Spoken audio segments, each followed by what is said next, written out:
Hi. So you might have seen recently that there's a study that was conducted that said that 49% of the people between the ages of 18 and 24 in the UK are on the bisexual spectrum. Yeah, I'm going to be talking about that. And I'm going to talk about the good stuff, the bad stuff, and the inspirational stuff. So let's first talk about the good stuff, because we're an optimistic group. They're talking about bisexuality. Yay! Every time someone talks about bisexuals and bisexuality, it's a win. So, winning, that's the positive. Now the negative, yeah, that study is so bad it's laughable. Whatever you do, if you want to have a good reputation, do not quote that study as being any sort of fact at all, because no one who has any idea about science who takes a look at the study will say that there's any chance this can reflect reality at all. And you might say, Alex, why are you saying this, man? You're harsh my buzz. I was feeling good. Yeah, but this is not the way to feel good. Here's a little information about polls. Because you've seen a bunch of polls. You've seen polls on Bernie Sanders and on Hillary Clinton and Donald Trump, and you've seen them on all politics, and you've seen them everywhere. The first thing you should always ask yourself, always, whenever you see some sort of study saying that 30% of this or 20% of that, is who do they ask when they ask this question? So let's take a look at the company that conducted this study and ask ourselves a question, who did they ask? Well, it was conducted by Yougov, and Yougov is an online research company. And the way you can answer that question, like any of the questions they might have, any of the surveys, is you can go to their website and answer it, or you might find like a survey online, like on Facebook or something like that. So basically, the people answering this question are heavy internet users, right? Okay, well, that would be great if everyone used the internet equally, but they don't. I like to think of the internet sort of like a big city. You know how big cities tend to be more liberal than small cities? You might know this as just a fact, but have you ever thought about why? Here's my theory as why. It's because in a small city, you have less people to interact with. So if your city consists of like 500 people, the odds of you interacting with a bunch of black people in those 500 people, not high. Not if like population is mostly white. Or let's say Muslims, or let's say people who are not straight, like at least identifying so. And even if you do, your opinion might be so completely biased because of the people that are black, or that are Muslim, or that are gay, or bisexual, or whatever.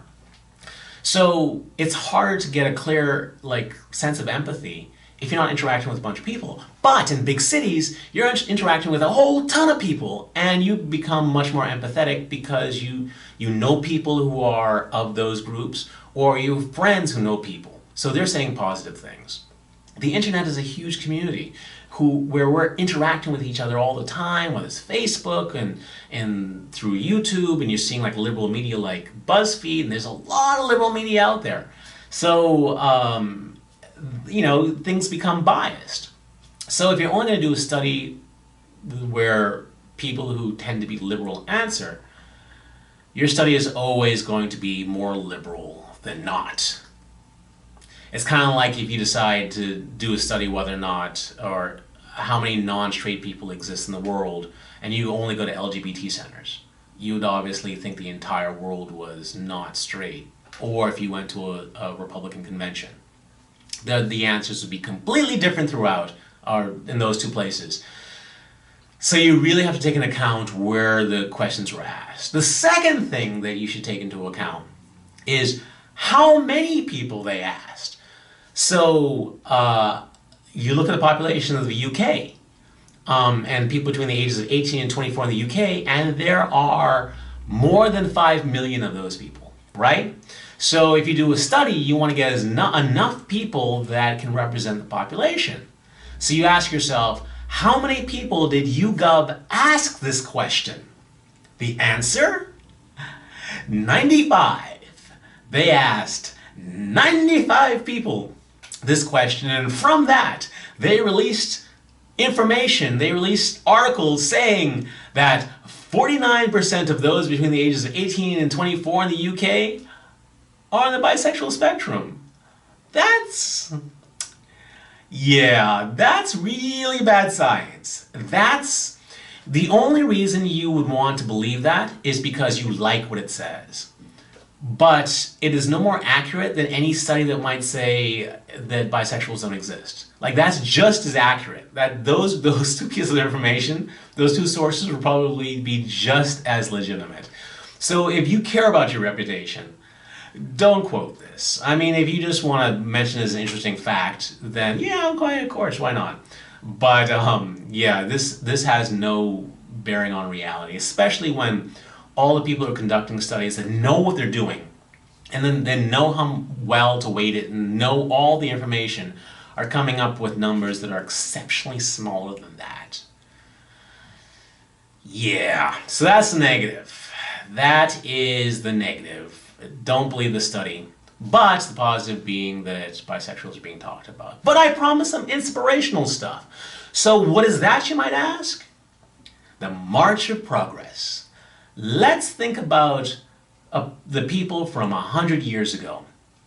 If you'd have said to someone 100 years ago, hey, you know what, soon black people will be accepted so much they'll be a president, or that women will not only have the right to vote, but they might have the chance to vote in a president next, or that gay marriage and same-sex marriage will be the law of the land. Could you imagine what they would have thought of you back in 1915 or anywhere around there? They would have thought you were insane. Insane, I tell you.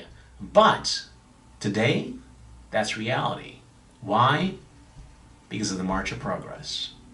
Eventually, all those people who are closed-minded and looking at life without empathy are on the wrong side of history. So another 50 years, just to say, be safe.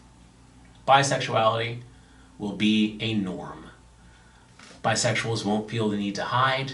Bisexuals won't feel like their lives will be ruined if they come out.